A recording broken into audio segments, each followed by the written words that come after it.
Salam, hər vaxtınız xeyir. Bugün Kaspi Təhsil Şirkətinin mövzu sınaq imtahanında 76-cı suala baxırıq.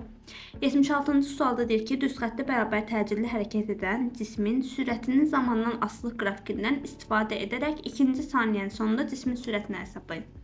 Biz görürük ki, burada VT asılılıq qrafikində cisim x oxu istiqamətində bərabər yeniləşən hərəkət edib. Bərabər yeniləşən hərəkət edibsə, burada təcil konstant olmalıdır. A bərabərdir konstant. VT qrafikində də biz təcilin ifadəsini alaraq təcilin qiymətini tapa bilərik. A bərabərdir V çıxılsın V0 bölünsün T ifadəsindən. Burada qrafikə baxsaq, cismin sürəti 10-dan 26-ya qalxıb. Son sürəti deməli 26-dır. Başlanğıc sürəti də 10-dur. İndi cismin 10-dan 26-ya sürətini qaldırdığı müddət nə qədərdir? Bax, 0-dan 4-ə kimi. 4-cü saniyədə artıq 26 olub cismin sürəti. Yəni 4 saniyə ərzində bu cisim sürətini 10-dan 26-ya qaldırıb. Onda biz buradan təcili tapsaq, 16 bölünsün 4-dən 4 metr bölünsün saniyə kvadratını alarıq. Dedik ki, düz xəttdə bərabər yeniləşən hərəkətdən söhbət gedirsə, burada təcil sabit olmalıdır. Çünki adından məlum olduğu kimi bərabər yeniləşən hərəkət. Buradakı bərabər sözü elə təcil aiddir.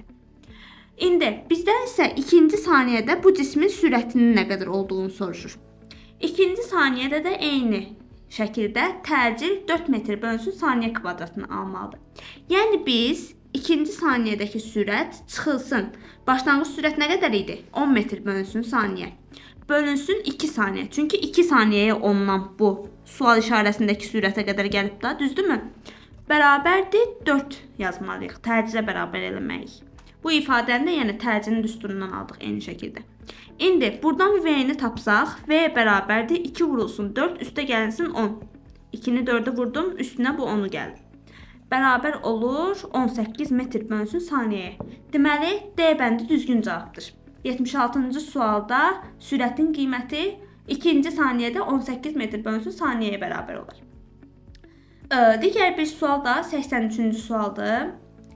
83-cü sualda deyir ki, yer səthindən 3 el yüksəklikdəki peykin sürətini kilometr bölünsün saniyə ilə hesablayın.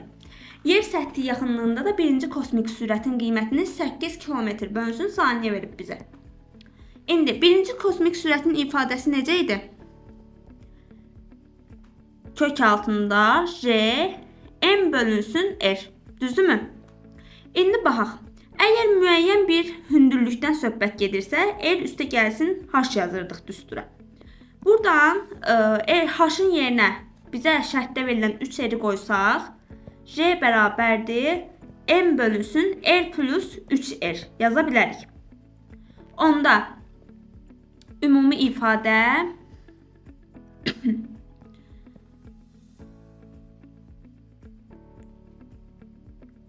kök altında R, M bölünsün 4 R bərabər olar.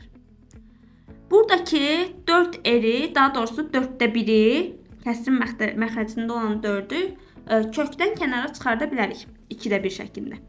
2'də 1, çünki 4'ün kökü nədir? 2'dir da. Ona görə 2'də 1 şəklində çıxarda bilərik məxrəcdə olduğuna görə.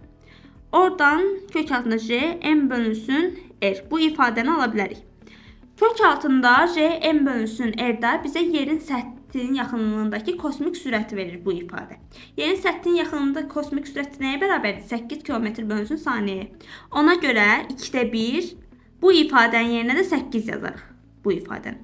Vurulsun 8 bərabərdir 4'ə bərabər olar. Deməli, yer səthindən 3 R yüksəklikdə kosmik sürət 4 km bölünsün saniyə olar. Sonra digər bir sual 86-cı sualdır. 86-cı sualda deyir ki, eyni ölçülü bir cins K, L, M cisimləri şəkildəki kimi şkafın rəflərinə qoyulur. Cisimlərin yerə nəzərən potensial enerjilər arasındakı münasibət üçün doğru olan ifadəni seçin. Bu tip suallarda bu K, L, M cisimlərin kütlələrini verib burada. Bunu elə bu hündürlüklərin üstündə yazmaq daha məqsədə uyğundur. Çünki bəzən yerlərini qarışdırırlar. K'nın kütləsi nə qədərdir? 2. M'in kütləsi nə qədərdir? 3. L'in kütləsi nə qədərdir? M. Düzdürmü? İndi potensial enerjinin düsturu necə idi? Y potensial bərabərdir mgh. Düzdürmü? Gətirək qoyaq burada yerinə. K cismi hansı hündürlükdədir yerdən? Bax burada ha. Bu h hündürlüyündə nəzərə almırıq. Çünki bu buradadır. K'nın hündürlüyü onda h qədər olur. Onda potensial enerjisi 2 mgh olar. M'in hündürlüyü bax 1, 2. 2h qədərdir. Amma kütləsi 3 m'dir. Onda M'in potensial enerjisi 6 mgh olar. L'in hündürlüyü 3h qədərdir. 1, 2, 3. Kütləsi isə m qədərdir. Onun onda potensial enerjisi də 3 mgh olar. Deməli, bu K'nın potensial enerjisi, bu M'in, bu da L'in. İndi birinci mövzuda deyir ki, K cisminin potensial enerjisi, L cisminin potensial enerjisindən böyükdür. Bu səhvdir. Çünki K 2 mgh-dır, L 3 mgh-dır. L cisminin potensial enerjisi K cisminin potensial enerjisindən böyükdür. Bu doğrudur. L cisminin potensial enerjisi M cisminin potensial enerjisindən böyükdür. L 3 mgh-dır, M 6 mgh. Bu səhvdir. L cisminin potensial enerjisi K cisminin potensial enerjisinə bərabərdir. Bərabər ola bilər. Bu 3 mgh-dır, bu 2 mgh-dır. Yanlışdır. M cisminin potensial enerjisi L və K'nın potensial enerjisindən böyükdür.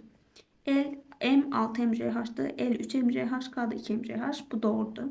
Onda cavab 2, 5 olur. Sonra gəlir 87-ci sual.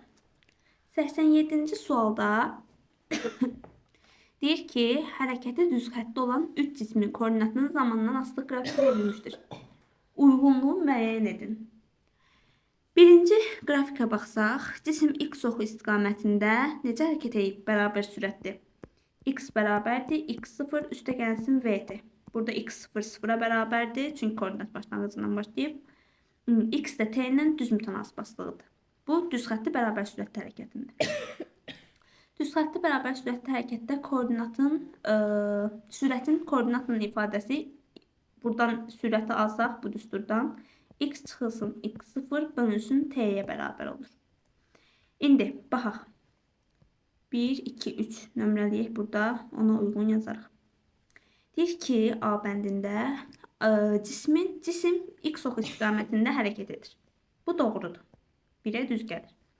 Cisim x oxunun əks istiqamətində hərəkət edir. Bu düz gəlmir. Cisim sükunətdədir. Xeyr, cisim koordinatını dəyişibsə, necə sükunətdə olsun? Sürətin proyeksiyası müsbətdir. Sürətin ifadəsinə baxırıq. Son koordinat çıxılsın başlanğıc koordinat bölünsün t. Koordinat 0-dan artıb. Deməli, son koordinat başlanğıcdan böyükdürsə, alınan ədəd də müsbət olar. Yəni, sürətin proyeksiyası müsbətdir ifadəsi birinci qrafikə düz gəlir. Sonra ikinciyə baxırıq. İkinci qrafik necədir? Cisim hansı koordinatdadırsa elə keçən zaman müddətində də eyni koordinatda qalıb. Yəni, məsəl üçün 3 metrin koordinatındaydısa elə 3-də də qalıb, dəyişməyib. Yəni, bu cisim hərəkət eləməyib ümumiyyətlə. Burada koordinatın zamandan asılıq qrafiki də, ona diqqət olun. Burada sizə sürət də verə bilərdi, onda fərqli olardı. İndi deyir ki, cisim x oxunun əksinə hərəkət edir. B bəndinə. Yox, cisim ümumiyyətlə hərəkət eləmir. Cisim sükunətdədir deyir. Bu doğrudur. Sonra baxırıq 3-cü koordinata. 3-cü koordinatda deyir ki, cisim x oxunun əks istiqamətində hərəkət edir. B bəndində. Düzdür, x oxu yuxarı doğrudur. Cisim necə hərəkət edib? Aşağı doğru. Bəli, bu ifadə doğru olar. Yəni 3-ə B bəndi düz gəlir. Sonra A getdi, B getdi, C getdi, D getdi. Bir dənə Y bəndi qaldı. Deyir ki, sürətin proyeksiyası mənfidir. Sürətin ifadəsi nə idi? Buradan bir də yazaq. V bərabərdir. X çıxılsın. X0 bölünsün T. Elə bax, bu düsturu yazdım. Yəni, bu cisim müəyyən bir koordinatdan 0-a enib. Yəni, son koordinatı 0-dır, başlanğıc koordinatı 0-dan daha böyük qiymətdir. Yəni, 0-dan hansı böyük bir ədədi çıxsan, qiymət mənfi olar, düzdürmü? Ona görə sürətin proyeksiyası mənfidir ifadəsi 3-cü qrafikə düz gəlir. Bu da olur 1AD, 2C, 3BY.